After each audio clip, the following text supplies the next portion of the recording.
रत्नागिरी येथील उद्योजक आणि शिवसेना नेते किरण सामंत यांच्या कार्यालयासमोर लावण्यात आलेले उदय सामंत यांचा फोटो असलेलं बॅनर हटवण्यात आले। इतकंच नाही तर उदय सामंत यांचा स्वतंत्रपणे लावण्यात आलेला फोटोही अचानक हटवलाय। लोकसभा निवडणुकीची उमेदवारी न मिळाल्यामुळे किरण सामंत नाराज आहेत आणि त्यातूनच हा प्रकार घडल्याची चर्चा रत्नागिरीत रंगली आहे। मात्र याबाबत किरण सामंत यांची कोणतीही अधिकृत प्रतिक्रिया समोर आलेली नाही। त्यांच्या या कृतीतून किरण सामंत स्वतंत्र वाटचालीचे संकेत देत असल्याची चर्चा रत्नागिरीत आता रंगली आहे। लोकसभा निवडणुकीसाठी चर्चा सुरू झाल्यापासून किरण सामंत यांनी शिंदे सेनेकडून निवडणूक लढवण्यास आपण इच्छुक असल्याचं उघडपणे मांडलं। त्यानंतर उमेदवारी जाहीर होईपर्यंत मधल्या काळात किरण सामंत यांनी ठेवलेले स्टेटस खूपदा चर्चेतही आले। या मतदारसंघामध्ये भाजपला उमेदवारी जाहीर झाल्यानंतर किरण सामंत यांनी उमेदवारीच्या स्पर्धेतून माघार घेतली आणि पक्षासाठी काम करणार असल्याचं जाहीर केलं। त्यांनी असं जाहीर केलं असलं तरी त्यांचे जवळचे कार्यकर्ते मात्र नाराज असल्याचं कळत होतं। गेले काही दिवस रत्नागिरी आणि सिंधुदुर्ग जिल्ह्यामध्ये महायुतीचा प्रचार सुरळीत सुरू आहे। किरण सामंत आणि मंत्री उदय सामंत हे दोघेही महायुतीचे उमेदवार नारायण राणे यांच्या प्रचारामध्ये सहभागी होत होते। मात्र तरीही सर्व काही आलबेल नसल्याचा मुद्दा आता पुन्हा पुढे आलाय। मंगळवारी 30 एप्रिल रोजी किरण सामंत यांनी ठेवलेले स्टेटसही चर्चेत आहे। वेळेला जो उपयोगी पडतो तोच आपला असं त्यांनी स्टेटसमध्ये पोस्ट केलं होतं।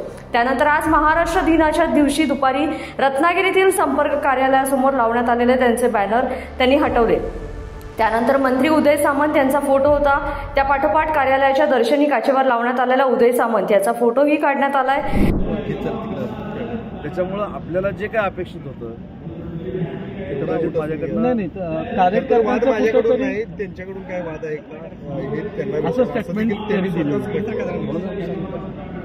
मी जर इथं साहेब सांगितलं की आता तुम्ही दोन भाऊ आहे, तुम्ही धाकटे भाऊ आहे, मोठ्या भावाचं मन दुखावलं असेल ते समजूतदारपणे समजूत काढली पाहिजे। पण आजूबाजूच्या लोकांनी त्याच्यामध्ये तेल ओतण्याची काही आवश्यकता नाही। आणि जे मगाशी मी स्टेटमेंट सांगितलं की लहान भावाचा फोटो काढून मोठ्या भावाचा जर फोटो लावला असेल तर मला अजून आनंद आहे, कारण मोठ्या भावाच्या फोटोमध्ये मी माझं प्रतिबिंब बघतो। कार्यकर्त्यांमध्ये चुकून गैरसमज झाला असेल तर या संदर्भात दूर करण्यासंदर्भात आपलं काय म्हणणं? पहिली गोष्ट, मी देखील एक कार्यकर्ता म्हणूनच रत्नागिरीत काम करतो। मी देखील कार्यकर्ता म्हणून व्हावा। एखादा कुठचाही कार्यकर्ता, सर्वसामान्य कार्यकर्ता डायरेक्ट माझ्याशी येऊन संपर्क साधू शकतो। त्याच्यामुळे जर कोणाचा गैरसमज झाला असतील तर मला ते येऊन भेटतील। पण या सगळ्या घडामोडींचा कुठेही महायुतीच्या उमेदवारावर परिणाम होणार नाही। तरी याचा कोणी गैरफायदा घेते असं वाटतं या सगळ्या वादाच्या पडामध्ये?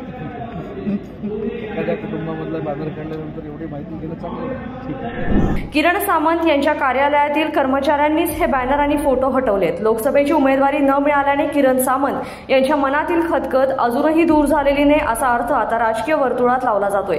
तसंच हे त्यांच्या स्वतंत्र वाटचालीचे संकेत आहेत का असा प्रश्नही उपस्थित केला जातोय। लोकमत.com साठी रत्नागिरीहून मनोज मुळे यांच्यासह मी दुर्वा दळवी।